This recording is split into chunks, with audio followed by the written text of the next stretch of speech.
Hello everyone. Let's continue my thread on, so to speak, ultra-conservative investors.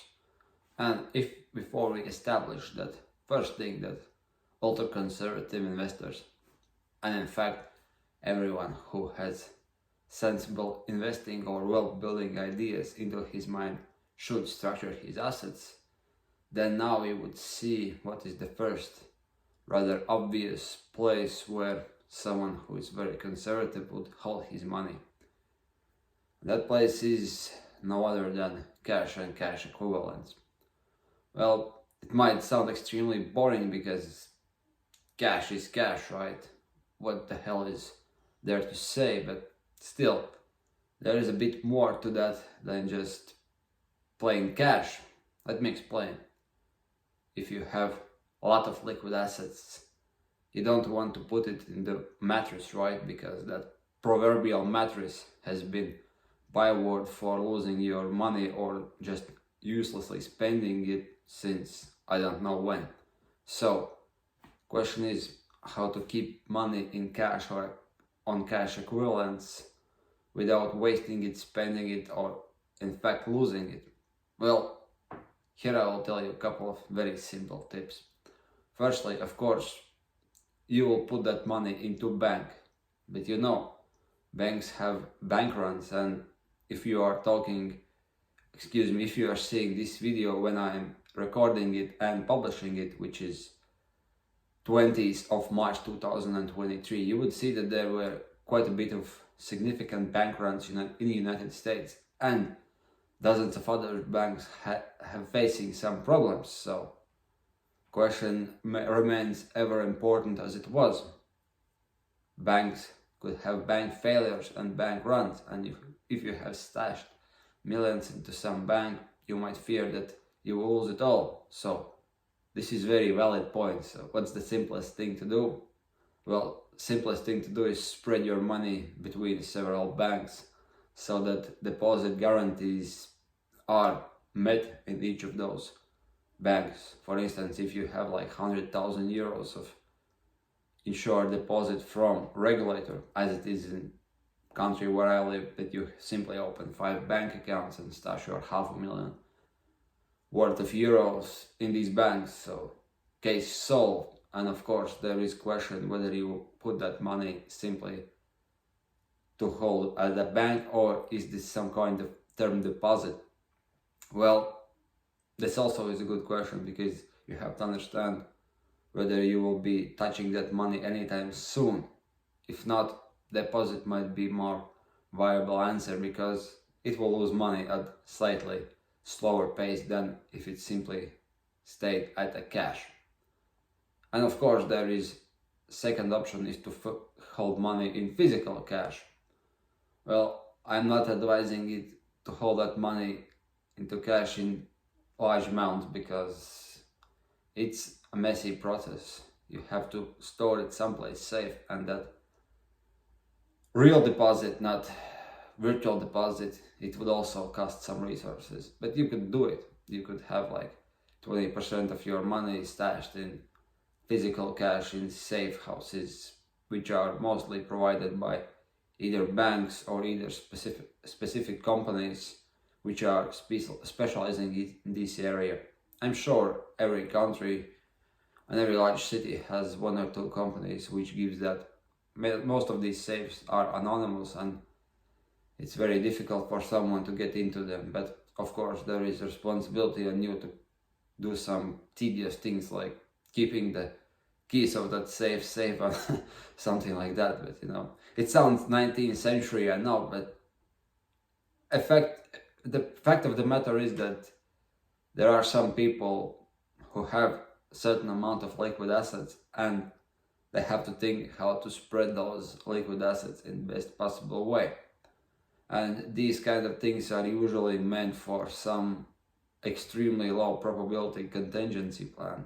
What if something really bad happens and you need money quickly and you simply need that money to have it for you and just, I don't know, escape your country or became a ghost or something like that. And once that 0.1% risk could materialize, then you are hit against the wall and you have very limited options what to do. And this video and this advice is more for these types of events. So obviously there is not a lot of investment strategies to do, but there is the thing that there is probably 3 types of most common ways how to hold your cash. This is simply put it into bank account, put it into some bank deposits which will give you small interest, and then there is opportunity to stash physical cash.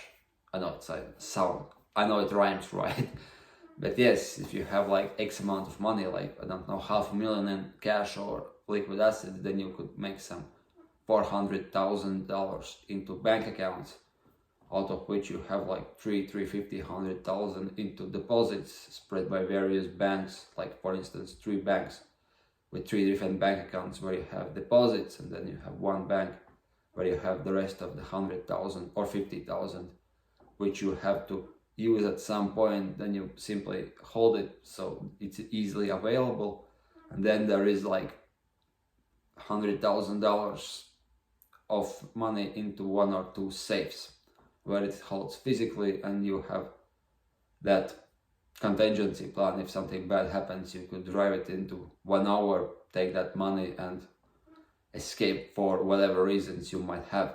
Like, it sounds silly, but for instance, if something bad happens, like last year war in Ukraine started, I think there were pretty good amount of people who had that 1% risk and they have to run for their lives. So this actually is very serious, and it could have profound consequences if you structure these things right or not, because like for instance, no one expected war, right?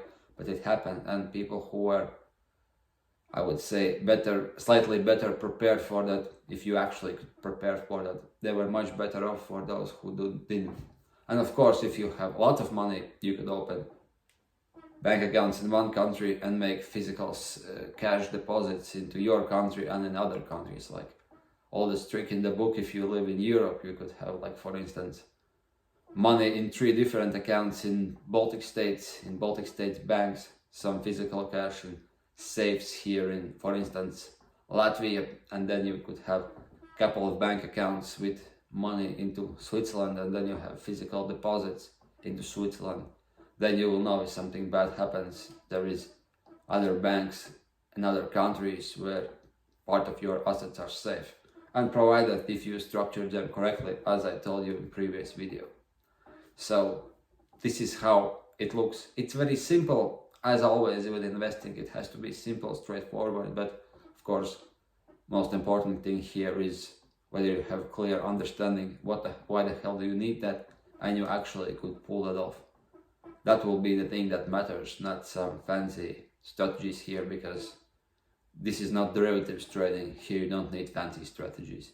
Here you simply have to understand if you need it, and if you actually need it, whether you could realistically pull it off, and calculate for instance contingency plans. If banks would run and fail, if you have to have this money quickly, could you access it? And if you are the only one or one of the few persons who actually could control it, so you have most of your risks which you could have could be eliminated to minimum. 100%, no one will give you 100% safety on everything. So the best thing you could do is to minimize those bad risks to minimum. And I hope this video gave you some clear clarification in this regard. So thanks for watching, and of course stay tuned for my next of the videos. Bye.